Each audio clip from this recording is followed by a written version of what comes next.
All right, welcome to Harrington Problem number 7, featuring Greg Raymer. We're at a full 10-handed table. The blinds are 100, 200. Greg is sitting in the hijack, holding jack of clubs, 9 of spades. UTG folds. UTG plus 1 limps. It folds to Greg. What do you do? A, fold. B, call. C, raise to 800, which is 4 big blinds. Pause the video, think about it, and when you're ready, welcome back. Let's take a look at Ace Solver's recommendation. Fold most of the time, but you can mix in a call about 30% of the time to see a cheap flop. At least that's what bad players do. In real life, Greg calls. The cutoff folds. The player on the button raises to 700. Both blinds fold. UTG plus 1 folds. A limp fold. Now it's back on Greg and we're heads up. What do? A, fold. B, call 500 more. C, re-raise to 2,000. Pause the video, think about it, and when you're ready, hit play to continue. Welcome back. Let's take a look at the solver recommendation. Fold most of the time. Greg is out of position with barely about 25% equity. But no, like a bad player, Greg decided to call. We go to the flop. The flop comes jack of hearts, 9 of clubs, 3 of diamonds. Greg has jack of clubs, 9 of spades. He flops top 2 pair. What do? A, check. B, bet 1,000. C, bet 2,000. D, push all in. Pause the video, think about it when you're ready, hit play to continue. Okay, welcome back. Let's take a look at the hand evaluation. Of course, we have top 2 pair, jacks and nines. And the hands that beat Greg here are basically only sets, and they're quite limited in terms of combos. There's only 1 combo left of pocket jacks, only 1 combo left of pocket nines, and 3 combos of pocket threes. Greg also has 4 outs to improve, 2 jacks and 2 nines.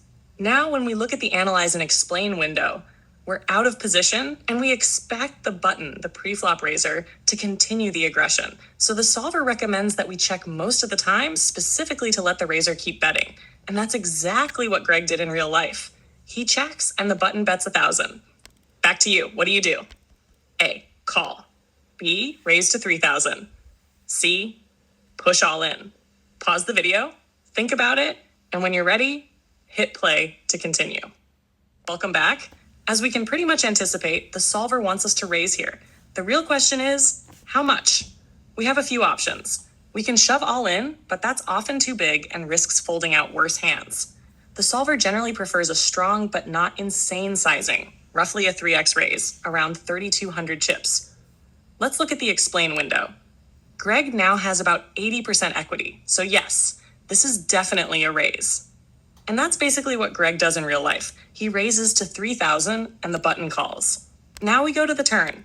The turn is the 9 of hearts, so Greg improves to a full house. Back to you. What's the best play now? Do you check again, bet again, shove? Well, let's move on. In real life, Greg checks and the button checks back. So the trap doesn't work. Yeah, that's what bad players do. They slow play a full house. Great job. Of course not. It's not a great job. Now we go to the river. The river is the 6 of clubs. What do? A, check. Bet 3,000. C, push all in. Pause the video, think about it, and when you're ready, hit play to continue. Welcome back. So now we're on the river, and Greg has a beautiful full house. The question is simple. What should Greg do now? Of course, he needs to bet for value. Let's take a look at the hand evaluation. If you look carefully, there is only 1 combination that beats Greg's hand. Pocket jacks, specifically jack of spades and jack of diamonds, for a higher full house. That's it. 1 combo.